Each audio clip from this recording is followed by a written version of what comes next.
All right. Hello, everyone. Thank you for returning to our stormwater seminar series. This is part of our NEMO initiative, which is non-point education for municipal officials. We are very happy to welcome back Dr. Steve Souza, who is the owner of Clean Waters Consulting, with us this morning. So without further ado, take it away, Steve. All right. Well, thank you, Avery, and thank you, everybody, for tuning in today. We're going to talk about converting and retrofitting conventional detention basins and how that can be very beneficial in terms of improving the water quality of Barnegat Bay. So we all know that we need to tame stormwater runoff. This has been something that we've talked about repeatedly and have demonstrated the need for. And most of the time we kind of like take note of this. We stand up and say, oh yeah, we need to do something about this after we have some of these extreme rainfall events like as we did in 2021. And even more recently in 2022, when we had coastal flooding and beach erosion due to Hurricane Ian, or the leftovers of Hurricane Ian. But what the real driver here is that we definitely know, based on data that has been collected really over the past 20 years, that we're receiving more runoff with every storm event. And really what complicates that thing in our coastal environments is that we're seeing sea level rise. And all that is definitely a function of climate change and climate change induced alterations to precipitation, and then the impacts of that precipitation on communities. But what we want to emphasize is it's just not those extreme events. It's not the Hurricane Ians. It's not the Superstorm Sandys that we need to be concerned about. Yes, those problems are extreme and they cause very acute, large-scale damage to properties and to the environment. However, it's the smaller, more frequently occurring storms that cause a lot of the chronic damage to the environment and are really the primary drivers of nutrient and sediment loading to the bay. So when we talk about these more frequent storms, the half-year event, the one-year event, and two-year event, essentially we're talking about rainfall intensities that are likely to occur during any year. What that ends up doing, these smaller events, that increases the frequency of localized nuisance flooding, what stops us from getting to work on a given day, getting our kids to school, allowing EMTs to respond to an emergency. It exacerbates environmental stress because these events occur on a very frequent basis. And so, as I said, it results in these chronic, repeating ecological impacts and water quality impacts. So we need to be focusing on those smaller storms. And this graph, basically, if you look at this, you'll say, okay, yeah, I can see the difference between data collected from 1950 through 1980 when compared to data collected from 81 through 2010, that there's been a significant increase in the amount of precipitation that's associated with the 100-year event. But that also trickles down to what's happening with the smaller, more commonly occurring storms. That would be on the left-hand side of this graph. Those storm events have also increased in magnitude as well in terms of the amount of precipitation. And the fact of the matter is that these smaller events actually account for about 90% of all the rainfall that we get annually. So it only makes sense that we should be focusing our attention on managing those smaller events. The type of impacts that we see because of inadequate or improper stormwater management really is very visual in terms of scour and erosion impacts, the sediment loading that you get because of the erosion of waterways. There's also an increase in the amount of nutrient loading. This comes to us both as a result of just the mobilization of nutrients from land masses. That includes lawns, roadways, rooftops, etc., that enters the bay. That Stormwater runoff also increases the amount of contaminants that are mobilized and transported with that runoff. And collectively, these problems can lead to eutrophication. That would be like, algae blooms within the bay, property damage. And what is really sort of like a summary of all of these types of problems, a loss of ecological services and functions. So when we talk about ecological services, we're talking about what that particular environment provides in terms of benefits to the community. This could be in the way of boating, fishing, recreational use, flood control, etc. When we talk about ecological functions, we're really talking about the dynamics of that ecosystem, how it operates on a day-by-day basis. It could be the amount of dissolved oxygen that's present in the water, the amount of algae growth that's in the water. So we want to keep those two things in mind. Both ecological services and ecological functions are impacted as a result of improper stormwater management. And this gets us back to why we need to be managing stormwater runoff. Granted, we can't manage all of the runoff from these large, intense storms, like the 100-year event, the Hurricane Sandys, Hurricane Ians, etc. But we can definitely do really a lot of good work in lessening the impacts that are associated with those more common storms, the half-year event, the one-year event, etc. And this is where green infrastructure comes into play. Green infrastructure does a great job in terms of collecting runoff, and then in the process, reducing the volume, reducing the amount of pollutants that are being transported, because now we have less volume, so there's less pollutants.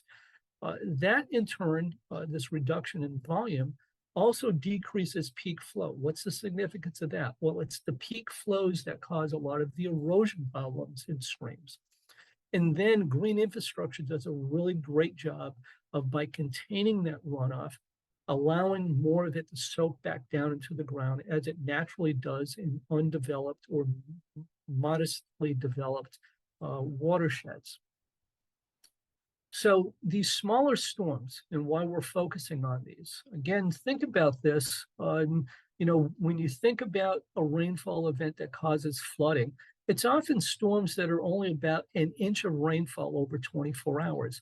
The one-year storm is 2.75 inches over 24 hours. A two-year storm is about 3.3 inches over 24 hours. That's a lot of rainfall. But we can, if we do it right, capture and retain all of that runoff from the 1 and 2 year events. If we are able to do that, then we can actually eliminate the runoff generated by 93 to 95% of all the storms that occur annually. So think about that. So essentially what we're saying is that if we can design stormwater management features that have the ability to hold all of the volume of runoff that's generated by the 1 and 2 year events, we can actually decrease the amount of pollutant loading to Barnegat Bay by perhaps as much as 95%.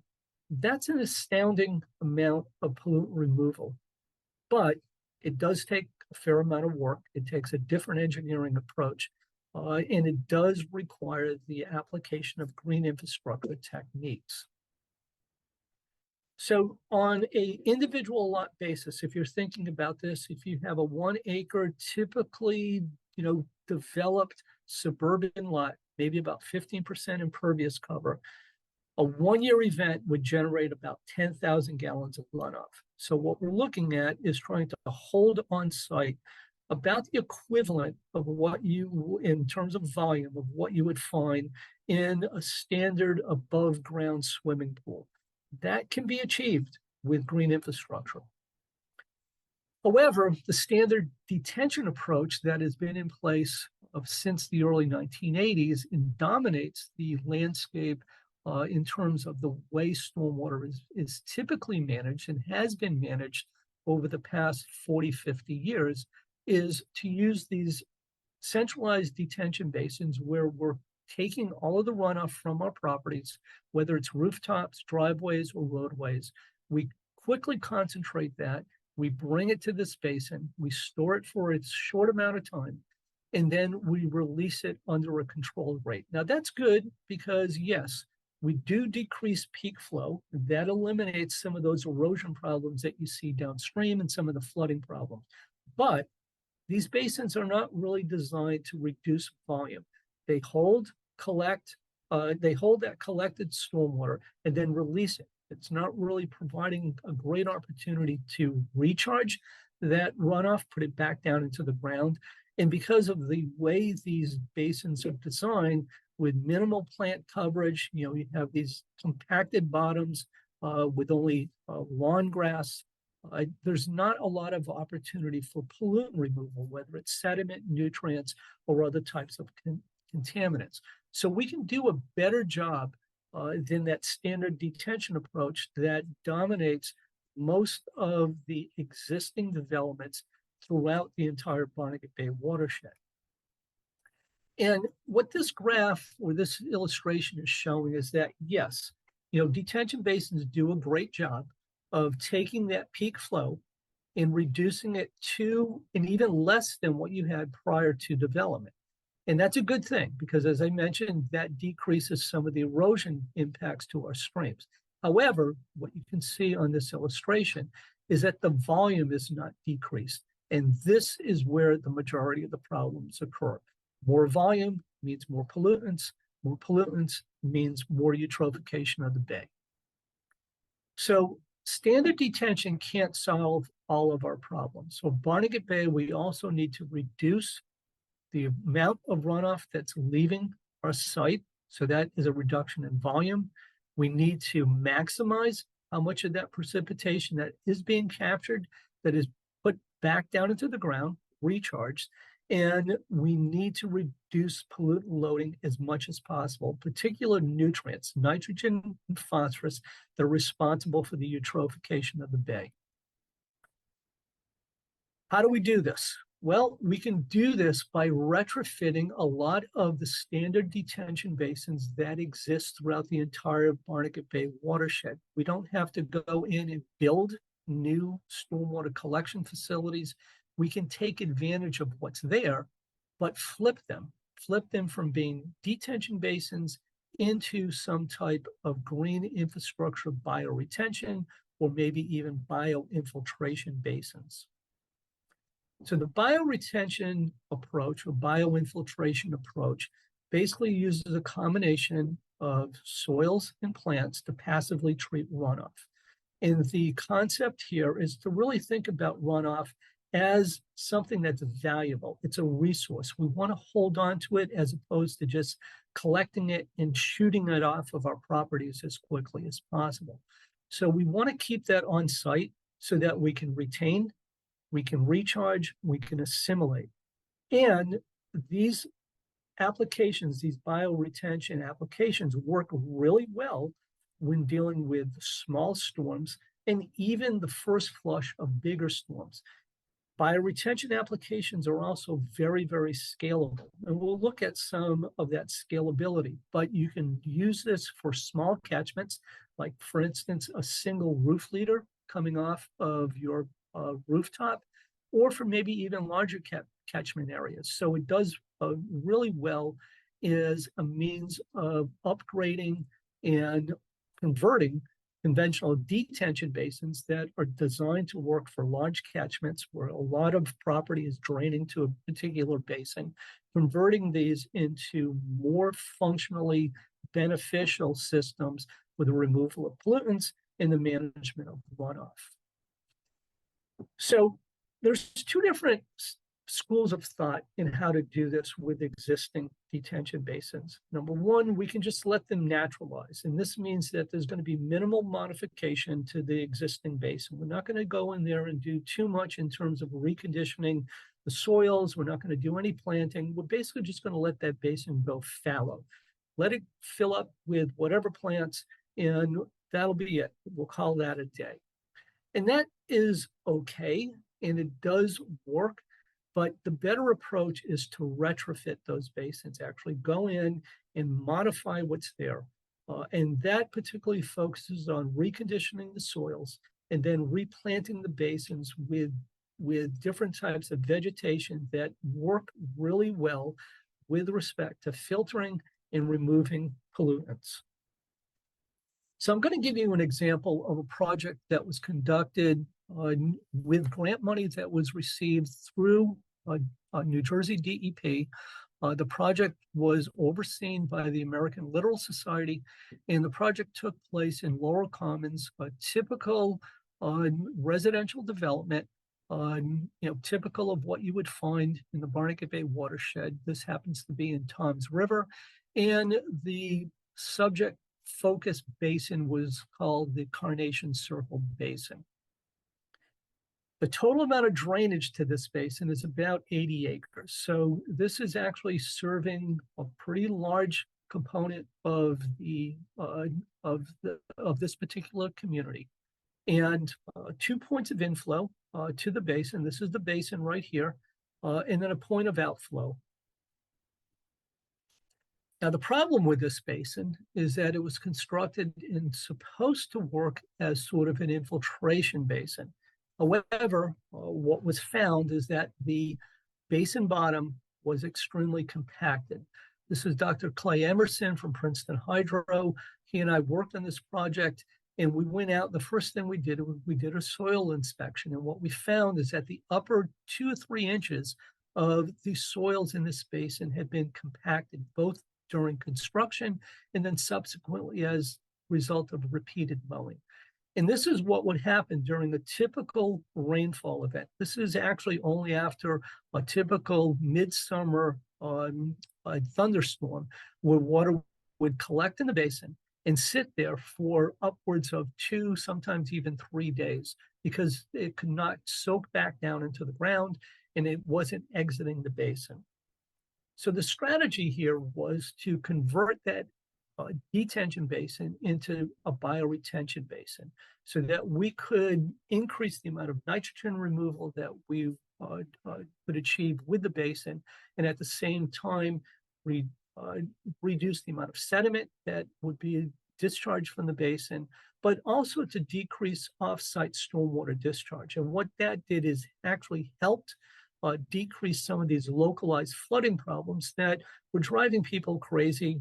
They would have a thunderstorm, the roads weren't passable, and there were problems associated with that because the basin wasn't functioning properly.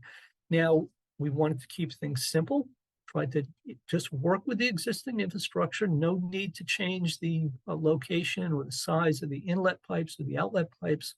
And because we were working very close to some existing development, the proximity of the homes, as you saw in that previous slide, were pretty close. We wanted to make sure that we educated the public through a number of advanced meetings so that we could address their concerns about flooding, mosquitoes, aesthetics, maintenance, etc. So the basic approach was to essentially skim off all of that compacted soil. We had done, in addition to that preliminary just assessment of what was going out there, some deeper sediment soil investigations, some test pits and test borings, and we were able to establish that the underlying soil was really great soil with respect to the ability to infiltrate collected stormwater. But to enhance the ability of the system that we wanted to plant there, we were going to amend some of those soils with organic material to increase the ability of the plants to do well, and also to increase the ability of those plants to remove nutrients. We used a couple of very small check dams to hold water for a given amount of time to facilitate more of that nutrient removal and the filtering of stormwater as it passes through the plants, and also to help promote more infiltration into the ground by holding it in some of the upper reaches of the basin so that we could use the entire basin for infiltration purposes. Overall, the amount of disturbance, the size of the basin that we were working with is about 30,000 square feet, which is a little bit less than an acre. So as we'll see in some slides coming up, we did amend the soil by adding about 2 to 3 inches of rotted leaf compost, and that was spread evenly and then mixed in with the soil. Once we tilled that to a depth of about 12 inches, then we were ready to go back and start planting. So this just gives you an overview of the basin itself. Remember, this is running, through the center line between those two homes, 2 sets of homes, townhouses, and basically all we ended up doing was here's our outlet. Water is entering from this direction and from this direction. Put a small check dam in here to hold water back close to one of the points of entry, and then hold water back with this other little check dam in the center of the basin before it flooded the core, the lower core of the basin. This is site preparation. You can see here what we're doing is basically just turning over, after we've stripped off all of the turf, turning over those natural soils. You can see a lot of the really sandy, bright soils, and then integrating into that some of our rotted leaf litter, so adding organic material to it, and then creating these small check dams just to promote the retention or the delay of water moving through our system. This is shortly after everything has been graded, the soils have been prepared. This is jute matting that's put down just to protect our created bottom area before all the plants become established. This is just to decrease potential for erosion. You can see here some of the peat pots that were installed, and then also there was seed that was placed on top of all of these areas. This is only 2 months after conversion. And so what previously was basically mowed lawn now is becoming a much more lush vegetated area. And this is just indicative of the fact that we're holding water in here. We're allowing water to sit and hold, but not be standing. And that promotes the rapid growth of these plants. And so now you can see here where we've renovated these soils, that they're doing a much better job in terms of retaining some of that precipitation. And that then in turn is that stored precipitation is being used by the plants to grow pretty vigorously. This is at the end of the first year of the growing season, and you can see these plants have grown pretty well. Again, the workhorses in here are a variety of deep-rooted grasses, and that's what you want. You want this vegetation that can put roots down 2 to 3 feet below the surface. Keep those soils very loose. That allows for more groundwater recharge, but at the same time, it provides a very healthy environment for the rapid growth of those plants. And again, about a year later, you can see here there's some flowering plants that were utilized in combination with a deep-rooted vegetation. For example, Joe Pieweed, these little purple plants, and then also a lot of coneflower and black-eye Susan. This is a couple of years after growing time. And yes, maybe some of you would think of this as a little bit weedy, but this is why we had meetings with the homeowners to really educate them about the benefit of what was happening here, and the fact that although this might look a little bit, natural or weedy, this was really working to their benefit in terms of decreasing flooding problems, as well as being beneficial to Barnegat Bay by removing nutrients. Few years later, you can see the plants are still doing really well, growing very lush. The community was very happy with the outcome of this. And again, another shot taken a few years ago, but about 3 years after the completion of the project, still showing that a lot of the flowering plants are still doing well within that converted basin. Bottom line here is that the vegetation that was used, most of this vegetation does well in a very drier type of environment, what's called facultative up, meaning that they can withstand uh, an extended amount of saturation. So 72 hours, fine for these plants. They will do well in those types of situations, but typically they grow well in a drier environment. And that's what you want in these bioretention and bioinfiltration areas. You don't want any standing water. You don't need to have saturated soils. So as a result, the plants should not be wetland plants.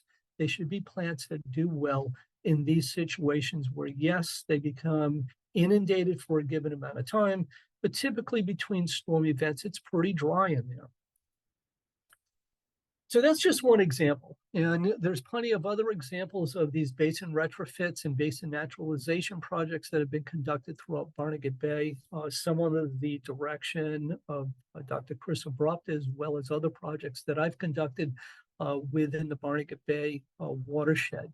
But there's plenty of opportunities for these types of projects. There's plenty of detention basins that exist that are not doing everything that they need to be doing in terms of protecting the bay or protecting our streams. And these projects are relatively inexpensive. They can be done because you're not altering the pipe network. You're not really altering the basin itself. You're not constructing new basins. So they're relatively inexpensive. But they do require some amendment and modification of the soils.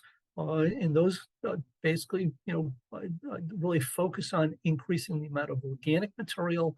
But when done and done properly, you can reduce runoff volume, which is like the biggest problem for Barnegat Bay and the receiving streams. Too much runoff entering those systems.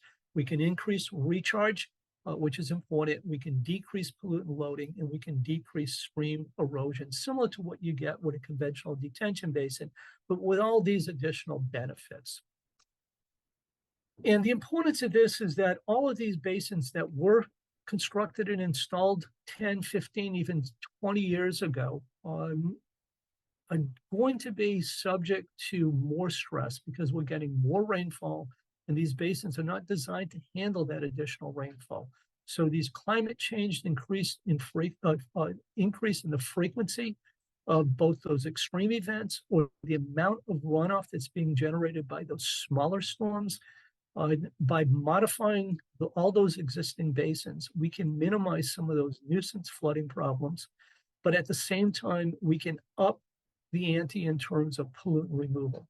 And this is all done through this green infrastructure approach that really focuses on the retention and the recharge of stormwater runoff.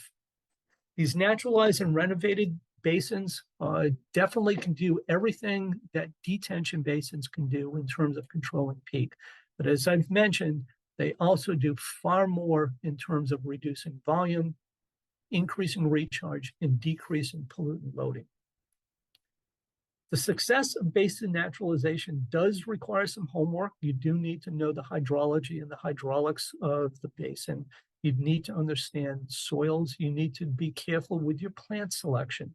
But if you do this and do it correctly, and you make sure you don't compact the soils during the renovation process, you can definitely achieve everything that needs to be achieved to benefit the bay in terms of nutrient removal, sediment removal, and a reduction in volume. So with that, I thank you. Thank you, Steve. That was, again, a very interesting presentation. So hopefully that was valuable information to our audience, and stay tuned for the upcoming information sessions we have in this series. Thank you.